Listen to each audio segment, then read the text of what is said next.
I lived in an apartment that was way too cheap for that neighborhood. The listing online looked perfect. A spacious room, old brickwork, high ceilings.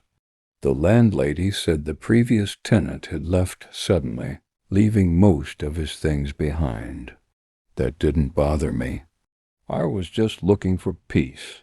The first 2 days were fine, until I noticed that at night the walls made soft cracking noises, not from age, but as if something was moving inside them.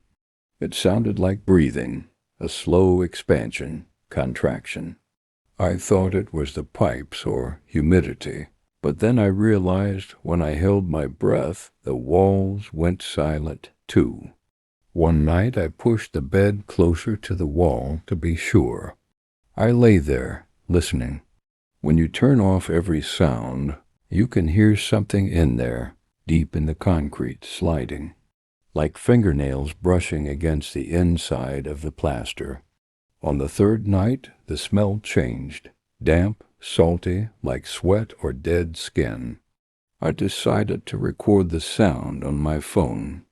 On the playback, besides the creaks, there was something else, a faint, muffled whisper, so low it was barely audible. "Don't breathe with me." I thought it was a dream, but when I woke up, the wall beside my bed was slightly indented from the inside, as if someone had pressed their face against it and breathed straight into the concrete. I tried to find a crack, nothing. But that night, when I touched that spot with my hand, I felt warmth, like skin, and something from the other side pressed back, light but real. I didn't sleep again. When dawn came, I saw marks stretched out, like fingers, but too long, too narrow. They were damp, as if someone had been touching from the inside while I watched. That same day I packed my things, but when I was leaving, something made me look back.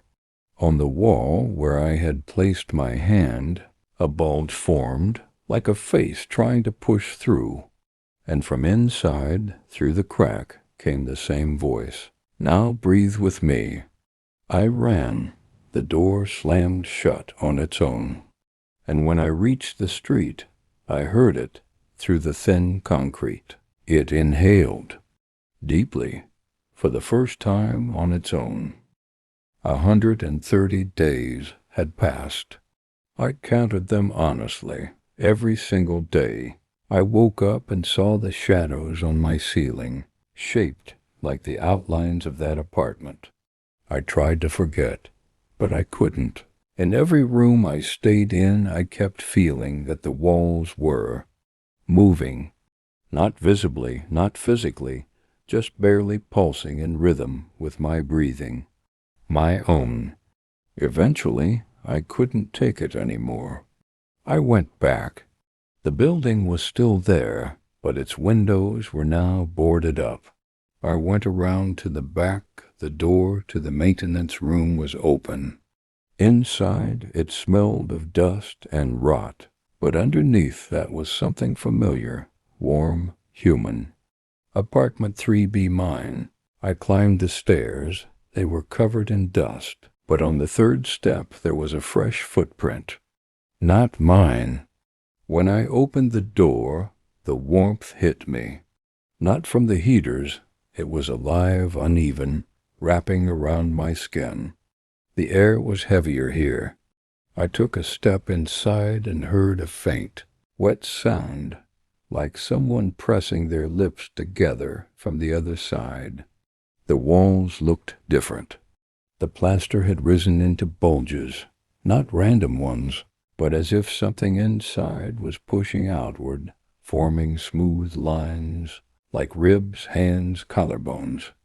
At chest height, there was a deep indentation, the very spot where I had once placed my hand. I couldn't help it.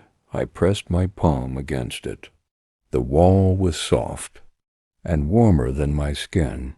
When I inhaled, it exhaled. In sync, slowly.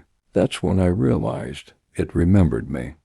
Not just the sound or movement, my breathing rhythm. The wall was repeating it perfectly, like a copy learning through touch. I stepped back, but then I heard other breaths in the room. Not one, several short, ragged ones, like a crowd standing just behind a curtain, from every direction. Then, to my left, the plaster cracked. From the split oozed a dark fluid, warm, thicker than water. And through it, a face pushed out, not entirely human, blurred, as if made of the same material as the walls. It opened its mouth but didn't scream. It only breathed. They all did. I ran for the door, but it was gone. No frame, no handle, just a smooth, seamless surface pulsing in rhythm with my chest. The room was contracting gently, like a living organism swallowing its food.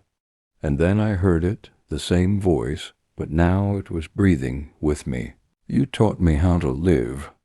I felt the walls beneath my skin start to touch me from the inside. Not with hands, not with flesh, with breath. My lungs became its lungs, my skin its wall. And then, nothing. 3 weeks later, the police entered the apartment.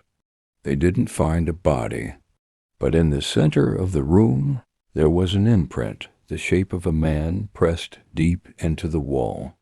And as the forensic team worked in silence, one of them swore he heard the wall breathing.